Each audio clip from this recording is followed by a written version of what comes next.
ನೆಹರು ನಂತರ ಮೂರನೇ ಬಾರಿಗೆ ಪ್ರಧಾನಿಯಾಗಿ ನರೇಂದ್ರ ಮೋದಿಯವರು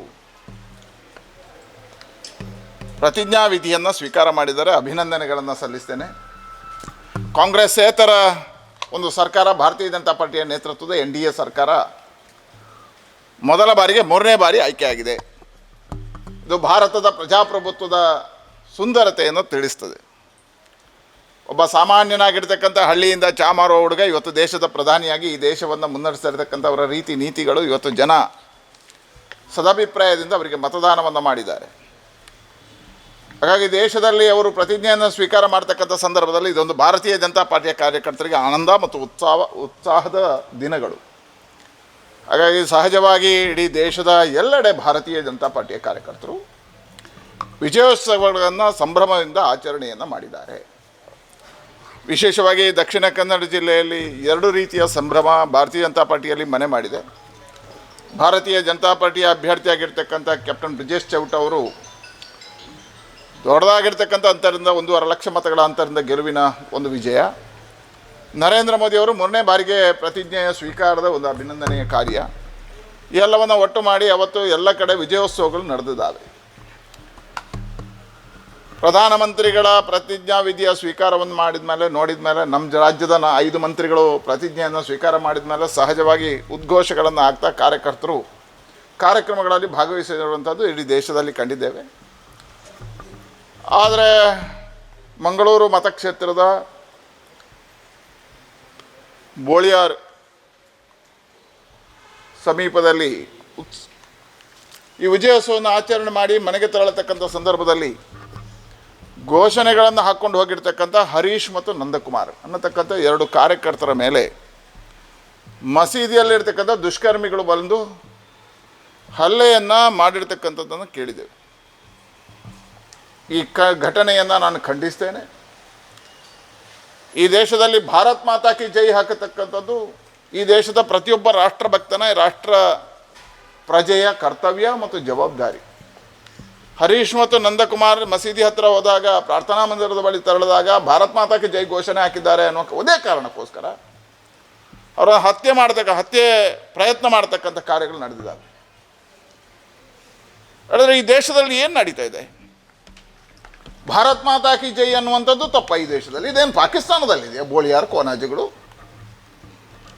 ಹೇಳಿದ್ರೆ ಈ ಮತಾಂಧ ಶಕ್ತಿಗಳ ಕೈವಾಡಗಳು ಇವತ್ತು ಯಾವ ಮಟ್ಟಕ್ಕೆ ಹೋಗಿದೆ ಹೇಳಿದ್ರೆ, ನಾಡ್ತಾ ಇದ್ದೇನೆ ಅಲ್ಲಿರ್ತಕ್ಕಂಥ ಪ್ರಾರ್ಥನೆ ಮಾಡಿರ್ತಕ್ಕಂಥವ್ರಲ್ಲಿ ಕೇಳ್ತೇನೆ, ನೀವೆಲ್ಲಿ ಇಲ್ತೀರಿ? ನೀವು ಏನು ಭಾರತ್ ಮಾತಕ್ಕೆ ವಿರೋಧಿಸ್ತೀರೇನು?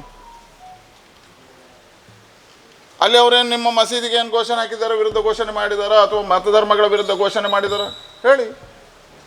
ಯಾವುದಿಲ್ಲದೆ ಕೇವಲ ಭಾರತ್ ಮಾತಾ ಕಿ ಜೈ ಅನ್ನುವಂಥ ಘೋಷಣೆಗೋಸ್ಕರ ಅವರನ್ನು ಹತ್ಯೆ ಮಾಡತಕ್ಕಂಥ ಪ್ರಯತ್ನಗಳಾಗಿದೆ. ನಾನು ಖಂಡಿಸ್ತೇನೆ. ಮತ್ತು ತತ್ಕ್ಷಣ ಅವರನ್ನು 3 ಜನರನ್ನು ಬಂಧನ ಮಾಡಿದ್ದೇವೆ ಅಂತ ಪೊಲೀಸ್ ಇಲಾಖೆ ಹೇಳಿದೆ. ಇದರ ಹಿಂದೆ ಇರ್ತಕ್ಕಂಥ ಎಲ್ಲ ಶಕ್ತಿಗಳನ್ನು ಬಂಧಿಸಬೇಕು, ಆ ವಿಡಿಯೋದಲ್ಲಿ ಇರ್ತಕ್ಕಂಥ ಯಾರ್ಯಾರಿದ್ದಾರೆ ಎಲ್ಲರನ್ನು ಬಂಧಿಸಬೇಕು ಅನ್ನತಕ್ಕಂಥ ಆಗ್ರಹವನ್ನು ನಾನು ಮಾಡ್ತೇನೆ. ಇನ್ನೊಂದು ಪ್ರಶ್ನೆ ನನ್ನ ಮನಸ್ಸಲ್ಲಿ ಕಾಡ್ತದೆ. ಅಲ್ಲಿ ನಡೀತಾ ಇರ್ತಕ್ಕಂಥದ್ದು ಪ್ರಾರ್ಥನೆ ಅಂತ ಹೇಳ್ತಾರೆ. ಪ್ರಾರ್ಥನೆಗೆ ಬಂದಿರತಕ್ಕಂಥವ್ರ ಕೈಯಲ್ಲಿ ಶಸ್ತ್ರಾಸ್ತ್ರಗಳು ಹೇಗೆ ಬಂದವು? ಕೈಯಲ್ಲಿ ಶಸ್ತ್ರಾಸ್ತ್ರಗಳು ಹೇಗೆ ಬಂದವು? ತಲವಾರು, ಚೂರಿಗಳು ಇದು ಎಲ್ಲಿಂದ ಬಂತು? ಹಾಗಿದ್ರೆ ಇಲ್ಲಿರ್ತಕ್ಕಂಥ ಪ್ರಾರ್ಥನಾ ಮಂದಿರಗಳಲ್ಲಿ ಇದೇ ವಸ್ತುಗಳು ಇರುವುದಾ? ಇವರು ದೇವರ ಪ್ರಾರ್ಥನೆ ಮಾಡಲಿಕ್ಕೆ ಬರ್ತಾರಾ ಅಥವಾ ಗಲಭೆಗಳಿಗೆ ಪ್ರಚೋದನೆ ಕೊಡಲಿಕ್ಕೆ ಬರ್ತಾರಾ? ಇಂಥ ಘಟನೆಗಳಾಗಿದ್ದರೆ ಅವರಿಗೆ ಬುದ್ಧಿ ಹೇಳಿ ಕಳಿಸ್ಬೇಕಿತ್ತು. ಇವರಿಗೆ ನೋವಾಗಿದ್ರೆ ಬುದ್ಧಿ ಹೇಳಿ ಕಳಿಸ್ಬೇಕಿತ್ತು. ಅದು ಬಿಟ್ಟು ಒಂದು ಪ್ರಾರ್ಥನಾ ಮಂದಿರದಿಂದ ಶಸ್ತ್ರಾಸ್ತ್ರಗಳನ್ನು ಹಿಡ್ಕೊಂಡು ಬಂದು ಹುಡುಕಿ ಹೊಡಿತಾರೆ ಹೇಳಿದರೆ, ಇವತ್ತು ಪ್ರಾರ್ಥನಾ ಮಂದಿರಗಳ ಮೇಲೆ ತನಿಖೆ ಆಗಬೇಕು ಅಂತ ನಾನು ಆಗ್ರಹಿಸ್ತೇನೆ. ಅಲ್ಲಿಂದ ಬಂತದ್ದು ಶಸ್ತ್ರಾಸ್ತ್ರಗಳು. ಯಾರ ಕೈಯಲ್ಲಿ ಕೊಟ್ಟರು? ಇವ್ರ ಕೈಯಲ್ಲಿ. ಸರ್ಕಾರಕ್ಕೆ ನಾನು ಗೃಹ ಸಚಿವರಿಗೆ ಆಗ್ರಹ ಮಾಡ್ತೇನೆ, ನೀವು ತಕ್ಷಣ ಇದಕ್ಕೆ ಗಂಭೀರವಾಗಿ ತಗೋಬೇಕು. ನಿರಂತರವಾಗಿ ಇವತ್ತು ಭಾರತೀಯ ಜನತಾ ಪಾರ್ಟಿ ಗೆದ್ದ ಮೇಲೆ, ವಿಜಯೋತ್ಸವಗಳು ಪ್ರಾರಂಭ ಆದಮೇಲೆ ಈ ರಾಜ್ಯದಲ್ಲಿ ಇಂಥ ಘಟನೆಗಳು ಈ ದಕ್ಷಿಣ ಕನ್ನಡ ಜಿಲ್ಲೆಯಲ್ಲಿ ವಿಪರೀತ ಆಗ್ತಾಯಿದೆ. ಮಾರ್ಗದಲ್ಲಿ ನಮಾಜ್ ಮಾಡತಕ್ಕಂಥದ್ದು, ಇವತ್ತು ದಾರಿಯಲ್ಲಿ ಭಾರತ್ ಮಾತಾ ಕಿ ಜೈ ಹಾಕಿದವರಿಗೆ ಹಲ್ಲೆ ಮಾಡ್ತಕ್ಕಂಥದ್ದು, ಭಾರತ ಪರವಾಗಿರ್ತಕ್ಕಂಥ ಘೋಷಣೆಗಳನ್ನು ಹಾಕಿರ್ತಕ್ಕಂಥವ್ರಿಗೆ ಹತ್ಯೆ ಮಾಡ್ತಕ್ಕಂಥ ಪ್ರಯತ್ನಗಳು ನಡೀತಕ್ಕಂಥದ್ದು.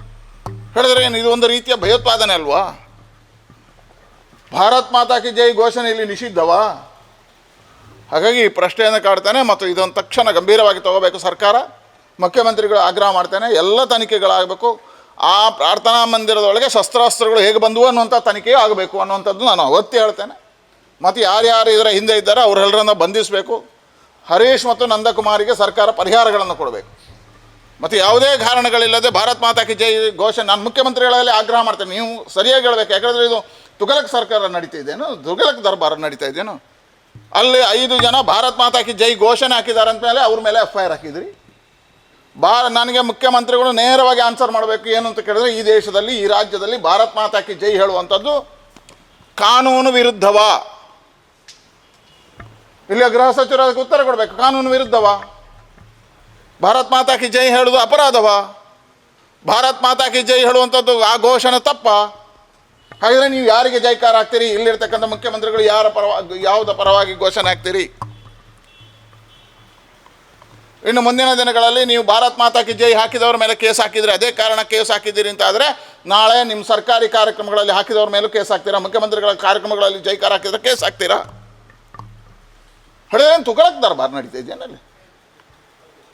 ಯಾವ ರೀತಿ ರಾಜ್ಯ ನಡೆಸ್ತಾ ಇದ್ದೀರಿ ನೀವು? ಈ ರೀತಿಯ ಕಾರಣಗಳಿಂದ ಇವತ್ತು ಹತ್ಯೆ ಮಾಡಿದವರು, ಹತ್ಯೆಗೆ ಬಂದವರು, ಭಾರತ್ ಮಾತಾ ಕಿ ಜೈಕಾರ ಹಾಕಿದವರಿಗೆ ನೀವು ಬೆಂಗಾವಲಾಗಿ ನಿಲ್ತೀರಿ. ಮಾರ್ಗದಲ್ಲಿ ನಮಾಜ್ ಮಾಡಿದವರ ಮೇಲೆ ಕ್ರಮ ಕೈಗೊಳ್ತಾ ಇಲ್ಲ. ಪಾಕಿಸ್ತಾನ ಧ್ವಜ ಹಿಡ್ಕೊಂಡು ಜಿಂದಾಬಾದ್ ಹಾಕಿದವ್ರ ಮೇಲೆ ಯಾವುದೇ ಕಾನೂನು ಕ್ರಮಗಳಿಲ್ಲ. ಹತ್ಯೆ ಮಾಡಿದವ್ರನ್ನ ಹುಡುಕಿ ಮನೆಯಿಂದ ಹಿಡ್ಕೊಂಡು ಬಂದು ಕೇಸ್ ಹಾಕಬೇಕಿತ್ತು, ಅದು ಮಾಡ್ತಾ ಇಲ್ಲ. ಅದರ ವಿರುದ್ಧವಾಗಿ ಭಾರತ್ ಮಾತಾ ಕಿ ಜೈ ಹಾಕಿರ್ತಕ್ಕಂಥ ರಾಷ್ಟ್ರಭಕ್ತರ ಮೇಲೆ ಏನು ತಪ್ಪ ಇದು? ನೀವು ಇಡೀ ರಾಜ್ಯದಲ್ಲಿ ಕಾಂಗ್ರೆಸ್ ಅಧಿಕಾರಕ್ಕೆ ಬಂದಿರತಕ್ಕಂಥ ಸಂದರ್ಭದಲ್ಲಿ, ಸಿದ್ದರಾಮಯ್ಯ ಮುಖ್ಯಮಂತ್ರಿ ಆಗಿರ್ತಕ್ಕಂಥ ಸಂದರ್ಭದಲ್ಲಿ ರಾಜ್ಯದಲ್ಲಿ ಇಡೀ ಮೆರವಣಿಗೆ ಮಾಡಿದಿರಿ. ಮಾರ್ಗಗಳನ್ನು ಗಂಟೆಗಟ್ಟಲೆ ಬ್ಲಾಕ್ ಮಾಡಿದಿರಿ. ಜನಸಾಗರ ಕರ್ಕೊಂಡು ಹೋದ್ರಿ. ಅಲ್ಲಿ ನಿಮ್ಮ ಘೋಷಣೆಗಳು ಇದ್ದವರಿಗೆಲ್ಲ ಘೋಷಣೆ ಹಾಕಿದ್ರಿ. ಅದು ಯಾಕೆ? ನಿಮ್ಮ 3 ಮೆರವಣಿಗೆಗಳಲ್ಲಿ ಪಾಕಿಸ್ತಾನಕ್ಕೆ ಜಿಂದಾಬಾದ್ ಹಾಕಿದ್ದಾರೆ. ಉತ್ತರ ಕನ್ನಡದಲ್ಲಿ ಹಾಕಿದ್ದಾರೆ, ಬೆಳಗಾಮಲ್ಲಿ ಹಾಕಿದ್ದಾರೆ. ಅದು ಯಾಕೆ? ನಿಮ್ಮ ರಾಜ್ಯಸಭಾ ಸದಸ್ಯ ವಿಧಾನಸಭೆಯೊಳಗೆ ಗೆದ್ದಾಗ ಅಲ್ಲಿಯೂ ಪಾಕಿಸ್ತಾನ ಜಿಂದಾಬಾದ್ ಹಾಕಿದ್ದಾರೆ. ಪಾಕಿಸ್ತಾನದ ಧ್ವಜ ಹಿಡ್ಕೊಂಡು ಮೆರವಣಿಗೆಯಲ್ಲಿ ಭಾಗವಹಿಸಿದ್ದಾರೆ. ಏನು ಕ್ರಮ ಕೈಗೊಂಡ್ರೆ ಅವ್ರ ಮೇಲೆ? ಎಷ್ಟು FIR ಆಗಿದೆ? ಏನು ಗೃಹ ಸಚಿವರು ಅನ್ನ ತಿಂತಾರೆ? ಏನು ತಿಂತಾರೆ ಈ ರಾಜ್ಯದಲ್ಲಿ? ಇಡೀ ರಾಜ್ಯದ ಸುವ್ಯವಸ್ಥೆ, ಶಾಂತಿ ಸುವ್ಯವಸ್ಥೆಗಳು ಕಾಪಾಡುವಂಥ ವಿಫಲ ಆಗಿದೆ. ಅದಕ್ಕಾಗಿ ಹೇಳ್ತಾ ಇದ್ದೇನೆ ನಾನು ಇವತ್ತು, ತತ್ಕ್ಷಣ ನಂದಕುಮಾರ್ ಮತ್ತು ಹರೀಶ್ ಅವರ ಕುಟುಂಬಗಳಿಗೆ ಪರಿಹಾರ ಕೊಡಬೇಕು. ಮತ್ತು ಅವ್ರ ಮೇಲೆ ಹಲ್ಲೆ ಆಗಿರ್ತಕ್ಕಂಥ, ಅದರ ಹಿಂದೆ ಯಾರ್ಯಾರಿದ್ದಾರೋ ಆ ವಿಡಿಯೋದಲ್ಲಿ ಹುಡುಕಿ ಅಷ್ಟೂ ಜನರನ್ನು ಬಂಧಿಸಬೇಕು. ಆ ಪ್ರಾರ್ಥನಾ ಮಂದಿರದ ಒಳಗಡೆ ಎಲ್ಲಿಂದ ಶಸ್ತ್ರಾಸ್ತ್ರ ಬಂತು ಅಂತ ಹೇಳುವಂಥ ಪೂರ್ಣ ತನಿಖೆ ಆಗಬೇಕು. FIR ಮಾಡಿರ್ತಕ್ಕಂಥ 5 ಜನ ಭಾರತ್ ಮಾತಾ ಕಿ ಜೈ ಹಾಕಿದವ್ರ ಮೇಲೆ ಅದನ್ನು ವಾಪಸ್ ಸಿಗಬೇಕು. ಭಾರತೀಯ ಜನತಾ ಪಾರ್ಟಿ ಇದನ್ನು ಖಂಡಿಸ್ತದೆ. ಮತ್ತು ಇದಕ್ಕೆ ಬೇಕಾಗಿರ್ತಕ್ಕಂಥ ನೀವು ತಕ್ಷಣ ಇದಕ್ಕೆ ಸ್ಪಂದನೆ ನೀಡಿದ್ರೆ ಹೋರಾಟಗಳನ್ನು ನಾವು ಕೈಗೆತ್ತಿಕೊಳ್ತೀವಿ. ಸರಿ, ಪಾಕಿಸ್ತಾನಕ್ಕೆ ಜಿಂದಾಬಾದ್ ಅಂತ ಹೇಳಿರುವಂಥ ಕಾಂಗ್ರೆಸ್ನ ಸಮಾವೇಶದಲ್ಲಿ ಹಾಕಿರ್ತಕ್ಕಂಥವ್ರ ಮೇಲೆ ಕೇಸ್ ಹಾಕಿದ್ರಿ ನೀವು? ಪಾಕಿಸ್ತಾನದ ಧ್ವಜ ಹಿಡಿದವರು ನಿಮ್ಮ ಕಾಂಗ್ರೆಸ್ ಸಮಾವೇಶದಲ್ಲಿ ಕೇಸ್ ಹಾಕಿದ್ರೇನು? ವಿಧಾನಸಭೆ ಒಳಗಡೆ ನಿಮ್ಮ ರಾಜ್ಯಸಭಾ ಸದಸ್ಯ ಗೆದ್ದಾಗ ಪಾಕಿಸ್ತಾನ ಜಿಂದಾಬಾದ್ ಹಾಕಿರ್ತಕ್ಕಂಥ ಮತ್ತು ಆ ರಾಜ್ಯಸಭಾ ಸದಸ್ಯರು ಹೇಳಿದ್ದಾರೆ, ಅವ್ರ ಮೇಲೆ case ಹಾಕಿದ್ರೇನು?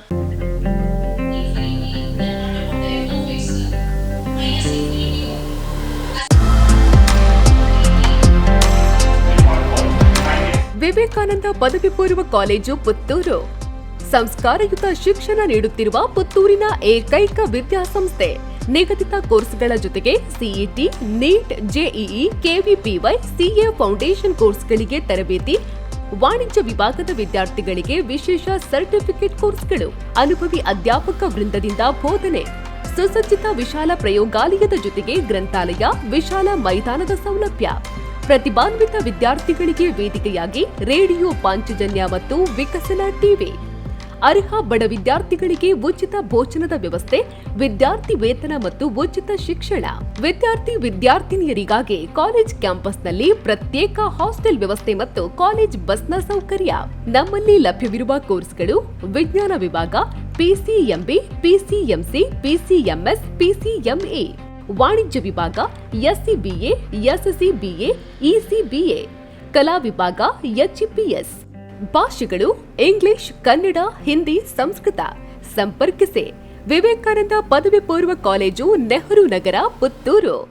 8073700468, 8105072386. Email ss016puc@gmail.com. Website www.vivekanandapuc.com.